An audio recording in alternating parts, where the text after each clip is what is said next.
Okay, Dalton, 30 seconds. Tell us about Drake May. Drake Maye got drafted third overall to the New England Patriots. Not the best landing spot, but we do think Drake Maye is a fantastic prospect, right? He's going to have to work very hard to be a fantasy relevant quarterback in the first couple years, but we think he can do it. Hopefully, the Patriots can add him more weapons. They did add Dylan Polk and Javon Baker in the draft, who were, they're okay. Um, but we just think Drake May has the ability to create his own value. On top of that, May does have a decent rushing floor that we do like to see. That'll help him maintain some fantasy value while he's struggling to maybe find receivers because it's not getting open. But we do like Drake May. So, Jeff, if you're in a rookie draft, where are you valuing Drake May right now? Uh, in a 12-team 4-point passing touchdown, I'll probably value him about the 105. You make it a 6-point, maybe the 104 if somebody really likes that Patriots landing spot for some odd reason. But anywhere between the 104 and the 106 would be proper value in my opinion for Drake Maye. Okay, we're going to get some trades. Like Jeff said, the format is a 12-team start 10, 4-point passing touchdown, 1.75 tight end premium, and super flex. So, Dalton, I'll start with you. Are you taking Drake May or Tua and George Pickens? This is a tricky one for me. I think it's just pretty even value. But I'm gonna take Drake May here and bank on that upside. Two is fine. He hasn't ever been more than fine besides a couple games at the beginning of last year, and I don't think he's gonna get back to that form. And George Pickens, we do like George Pickens on this channel. We're big George Pickens guys. But I like the upside of May. The upside that Tua just I don't think he has that upside. So I'll take May here. Do you agree, Jeff? I'm going to disagree. I'm going to take Tua and Pickens. You tear down a bit off of Drake May, eliminate some of the risk that comes with that Patriots landing spot. George Pickens has been an up and coming receiver. They didn't really invest heavily into a wide receiver. They took Roman Wilson in the third round, the Steelers. That's not much. Hopefully, Russell Wilson could find Pickens early, often, and in the end zone like he used to do with Sutton back in Denver. George Pickens is on the up and up. He's in our top 24 receivers. Tua is just one tier down from where we have May. So I'm going to take the package here in the 12-team start 10 league. You make it a little shallower. My decision probably changes, but for this format, I'll take the package.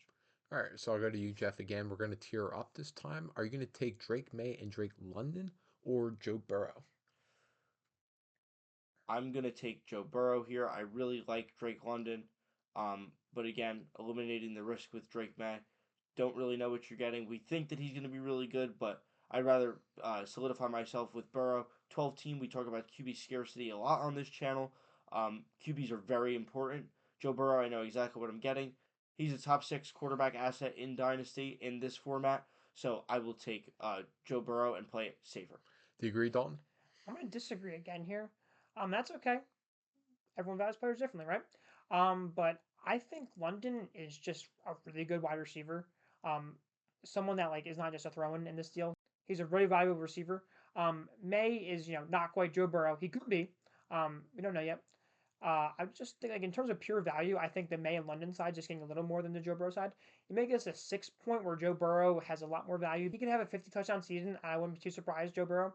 So, but with that being said, this is a 4 point, so I will take May and London. All right, next trade, we're going to look at a tier down. I'll start with you, Dalton, again. Are you taking Drake May or Chris Olave and Will Levis? I'm gonna take Drake May here.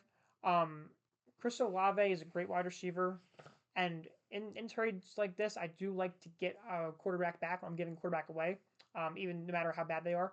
Will Levis, however, is just not that good, unfortunately. He could be good, but his chance he hits is pretty minimal.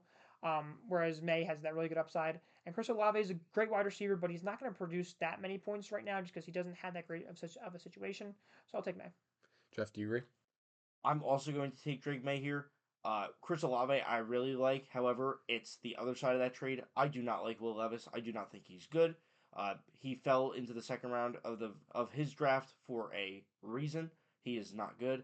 The Titans' offense is okay. They brought in Ridley, which will give him a nice boost. But again, I really don't believe in Will Levis's talent. Uh, Obviously, they didn't give him first round draft capital, so they're not tied to him as much. He doesn't have as much job security as a first round pick would. Therefore, I'm going to take Drake back. Okay, last trade here. We're going to look at tiering up. I'll start with you, Jeff. Are you taking Drake May and Brian Thomas Jr. or Justin Herbert? I'm going to take the package here. This time, I will take the risk with Drake May. I do believe that he could be very good. It probably will take a couple years as he doesn't have many weapons going into the season. But we talked about his rushing upside. We talked about his upside as a whole. They will realize eventually that they need to get him some support the way that Carolina realized this offseason with Bryce Young after last year's colossal disaster that went down there in Carolina. I also really like Brian Thomas. He got first round draft capital. He killed the combine. He had a great landing spot with the Jaguars. Trevor Lawrence is going to look to him early and often.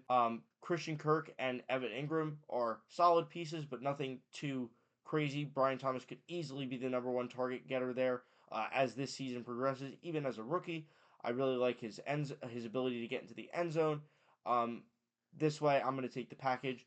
Justin Herbert, Jim Harbaugh. Clearly, they're looking to build in the trenches there. They didn't draft him a first round wide receiver. They're clearly committed to really running the football, and I'm going to take the package because I like the upside of the two players that I'm getting.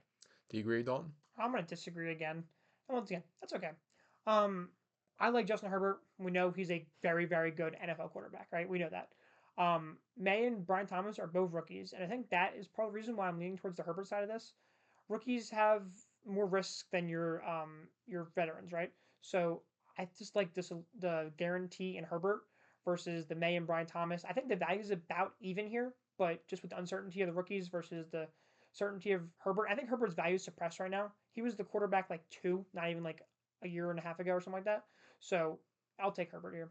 Thanks for watching the video. We hope you enjoyed. If you did, make sure to like and subscribe, and we'll see you in the next one.